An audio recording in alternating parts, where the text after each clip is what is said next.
All right, what's up, guys? Today I'm going to talk about the Inferno match that occurred in this best of three between Heroic and Astralis. I believe this was today. Could be wrong, but yeah, Heroic ended up beating Astralis 16 to 6, both Inferno and Nuke. And I'm gonna go over the risks, the calculated risks that Heroic ends up taking through like the first 3 to 4 rounds, and talk about some of the setups and things I find interesting, during the CT side for these first 4 rounds. So let's hop right into it. Let me turn up this volume really quickly because it is dead quiet. So right off the bat, just look at their buy. Sejuice, if I'm pronouncing that right, just bought a CZ and a smoke, dropped it to Cadian.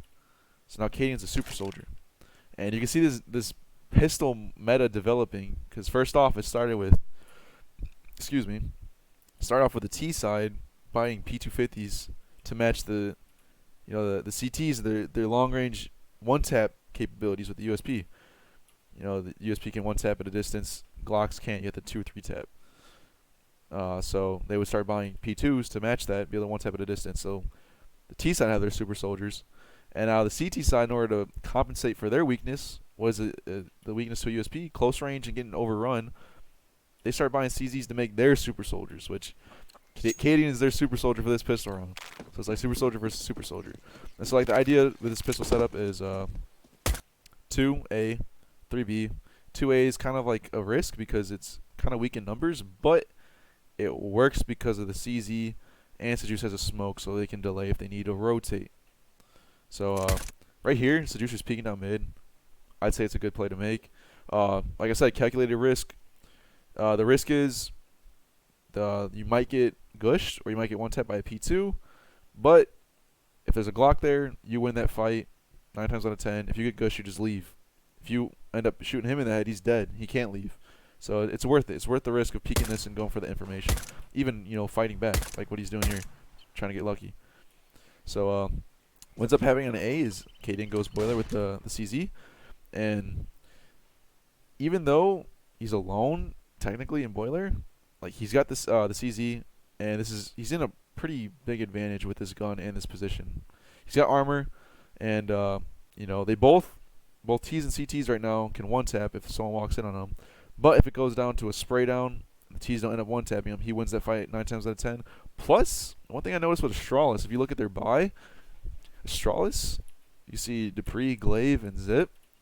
They all bought util, and Astralis does this a lot on their pistol rounds. For the T sides, they just 3-man util and just like fucking take a while to, they'll default for a bit and then hit a site, or just save their util, hit a site, and save it for post point. Like they usually have like a lot of people with util. So if Cadian runs into one of those people with util, now it's even an easier fight because it's only gonna take like 2 shots close range. He's got the CZ. This gun's strong, especially against people with armor.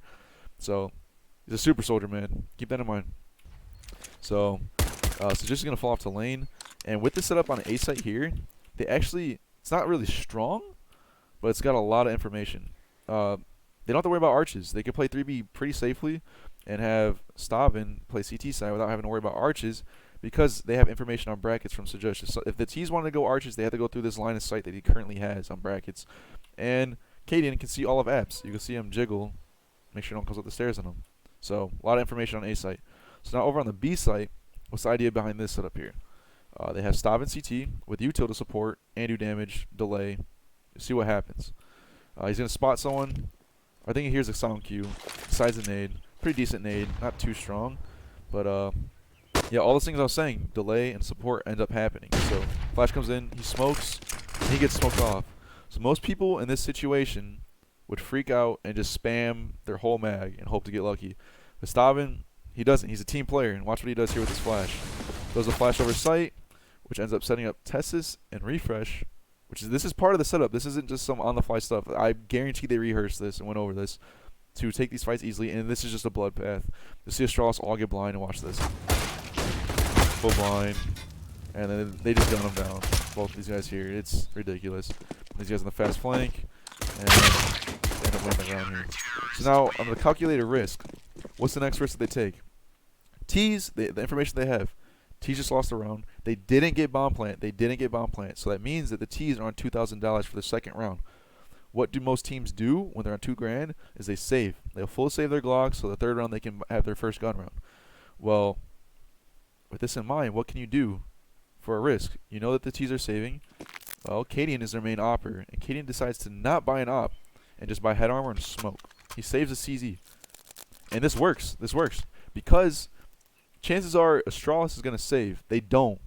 But chances are they save Glocks, and they save Glocks with no armor. Cadian is still in a huge advantage with just a CZ and head armor. Even bigger advantage than pistol round, what it was before.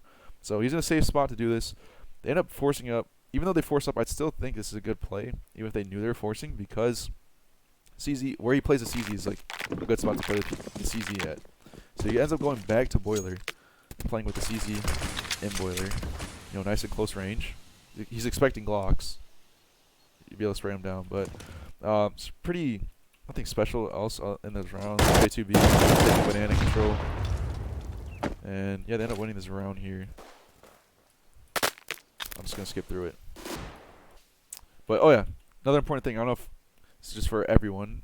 They end up taking banana and they rotate one off to A site, which is pretty standard protocol for almost all teams. Once you have full banana control, this is a pretty long distance from bottom banana to top banana. If he sees anyone, he's got about 10 seconds, even like 13 if you're counting the actual site, until the T's can get to the site once he spots them. So it's pretty safe to leave one here just to jump spot. He also has a smoke. If he does see someone, you can just smoke him off. And now you have that 13 seconds plus another 17 because of smoke time. He's got 30 seconds for a rotate to come back. So it's for any of these new teams out there. If you guys have banana control, you don't necessarily need to keep 2 people here. Do it. Heroic does. Have 1 person jump spot car. Make sure you got a smoke or something to delay even a little bit longer to get the rotates back. But yeah, rotate to A site, which is what they end up doing, stack A. Now, Staven uses his smoke. This is pretty important because that advantage he once had of having the smoke to delay longer is now gone.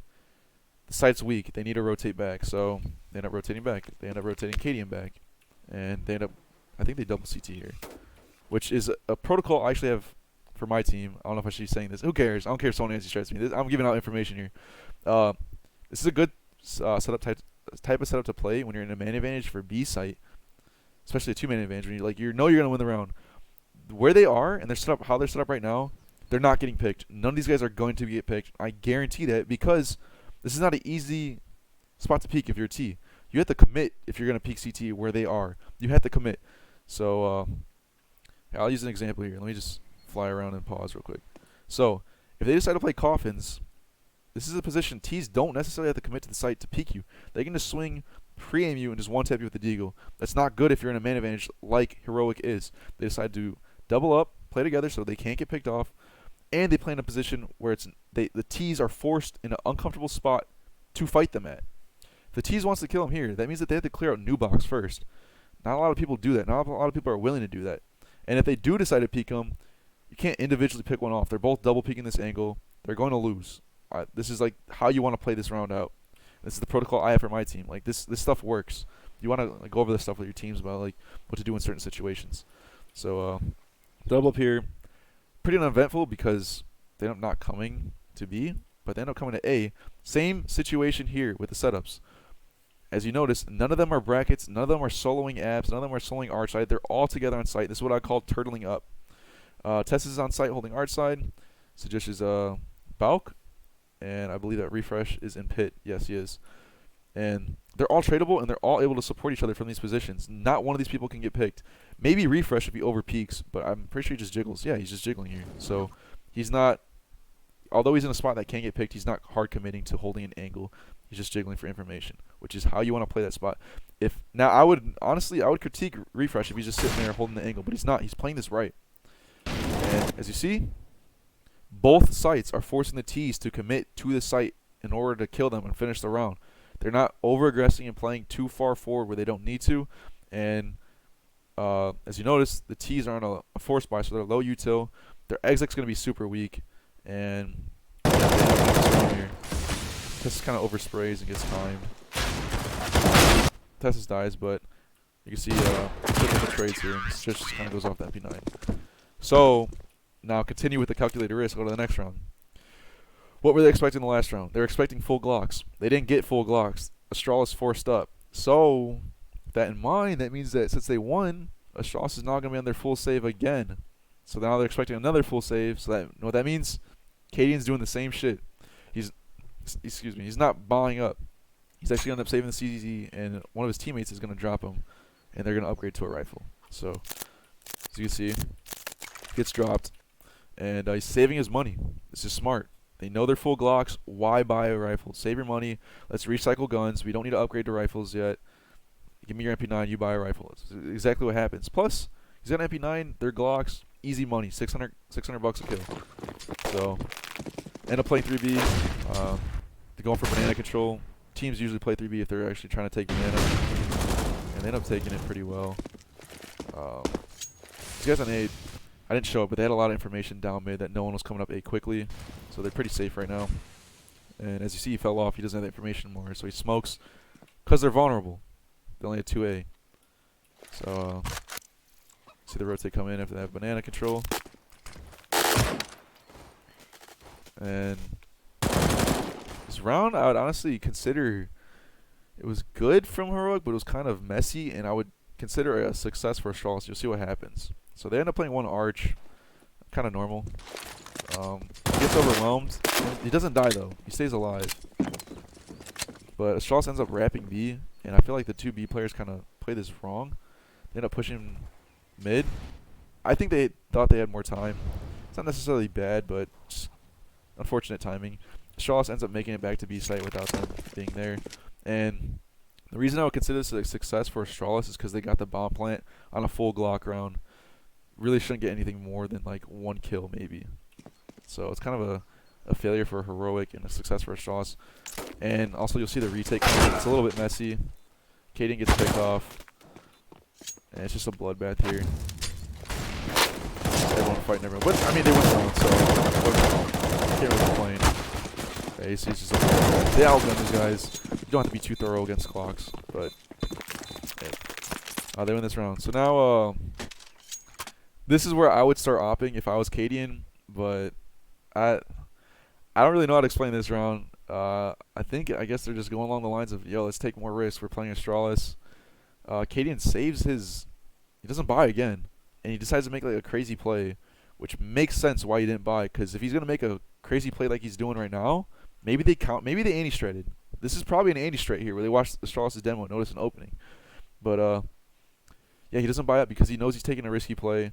Might as well save the money. And if it pays off and they win the round, he's got enough money to buy ops for the next 2 rounds even if they lose. So you'll see this play he makes. It's actually it's pretty crazy. So here, watch. He just runs through the fucking molly and just leaves. So I don't know if this is coordinated or not, or some type of anti-strat, but you can see these guys like making noise mid. I don't know if they're trying to distract or something, but he gets into fucking TF somehow. And I'll just zoom ahead. Look at it. Dude, look at this shit, dude. He's just behind Madges. And this play could have been so much better to watch. One turns around. He ends up only getting 1. He should have got like 2 or 3 there, but you can see the thought process behind it. I'm making a risky play. Maybe it's some type of anti-strat. I'm not buying an op yet. I have a good spawn. Let me take this play. If it pays off really good. We're going to have enough money to buy ops for the next 2 rounds, even if we lose. They build their economy up really nice. And fortunate for them, they actually end up losing this round. Because it goes down to a retake, and they just end up losing the gunfights. Not a bad retake for the util they had. They knew they only had 1 flash. This is probably the best type of retake to do with only 1 flash. Just flash over church and just swing. Let's just swing. And they end up losing the gunfights. Unfortunate. They end up losing. But now Kane has his op. And they had a decent amount of economy. Look at all their money. So if it did pay off, that play, which it should have, it really should have. I don't think they're in the wrong. It's just unfortunate they end up not getting more than 1 kill. It was a really good risk to take, and the reward is extremely high. They would have got what, 3,500 plus all the kills for the round. He would have been up to like 12 grand this round if he was still alive. It just adds up. It adds up. All these economy stuff adds up. But he's finally got his op, and you can see. Just want to talk about these 4 rounds, about the calculated risk that they took. You can see how it pays off, and yeah, maybe you can learn something from this demo. What I was talking about, setups and small things here and there. But yeah, make sure you like, comment, subscribe, and let me know what you think about this video.